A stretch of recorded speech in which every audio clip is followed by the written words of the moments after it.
कैसे हटरी मटूरी भैया बंगाला वो हटरी, कैसे हटरी मटू भैया बंगाला वो हटरी माँ। कैसे हटरी मटूरा भैया बंगाला रे हटरी माँ, कैसे हटरी मटूरा भैया बंगाला रे हटरी माँ।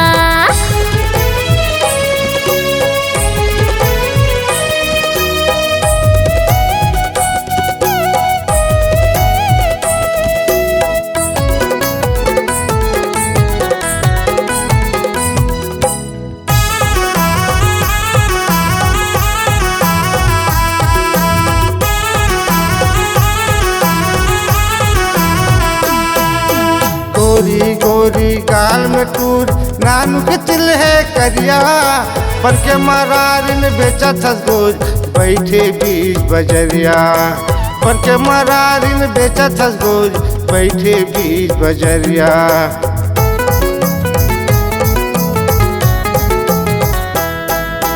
गोरी गोरी गाल में टूरी नानू के तिल है करिया, पर के मरारिन बेचा थसगोज बैठे बीच बजरिया, पर के मरारिन बेचा थसगोज बैठे बीच बजरिया। तीर तह चलाए टूर, तीर तह चलाए टूर, मार के मोला नजरिया वो। कैसे हटरी मटूरी भैया बंगाला वो हटरी, कैसे हटरी मटू भैया बंगाला वो हटरी माँ।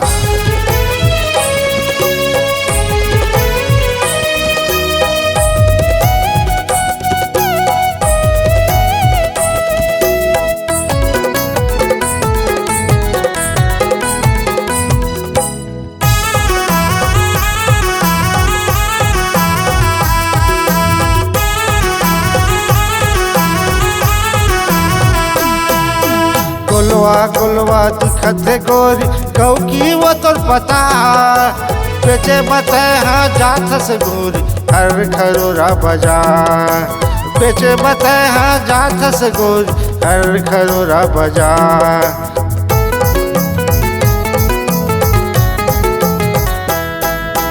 गोलवा गोलवा दिखत है गोरी गौ की वो तो पता, बेचे बताए हाँ जात से गोरी हर खरोरा बाजार, बेचे बताए हाँ जात से गोरी हर खरोरा बाजार। तीर तह चलाए टूर, तीर तह चलाए टूर, मार के मोला नजरिया वो। कैसे हटरी मटूरी भैया बंगाला वो हटरी, कैसे हटरी मटू भैया बंगाला वो हटरी माँ।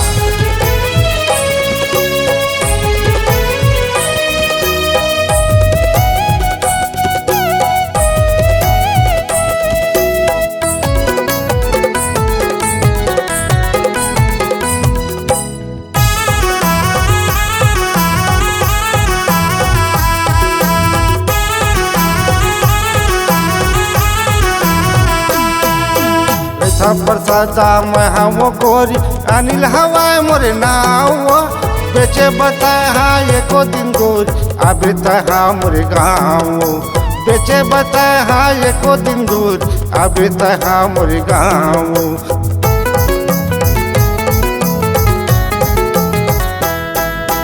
रैथा प्रसादा में हम गोरी अनिल हवाए मोरे नाव, बेचे बताए हाँ एको दिन गोरी अबे तहा मोरे गाँव, बेचे बताए हाँ एको दिन गोरी अबे तहा मोरे गाँव। सिर तो कहत हाँ तोला वो गोरी, सिर तो कहत हाँ तोला वो गोरी, पूछत आबे मोरे नाव। कैसे हटरी मटूरी भैया बंगाला वो हटरी, कैसे हटरी मटू भैया बंगाला वो हटरी माँ। कैसे हटरी मटूरा भैया बंगाला रे हटरी माँ, कैसे हटरी मटूरा भैया बंगाला रे हटरी माँ।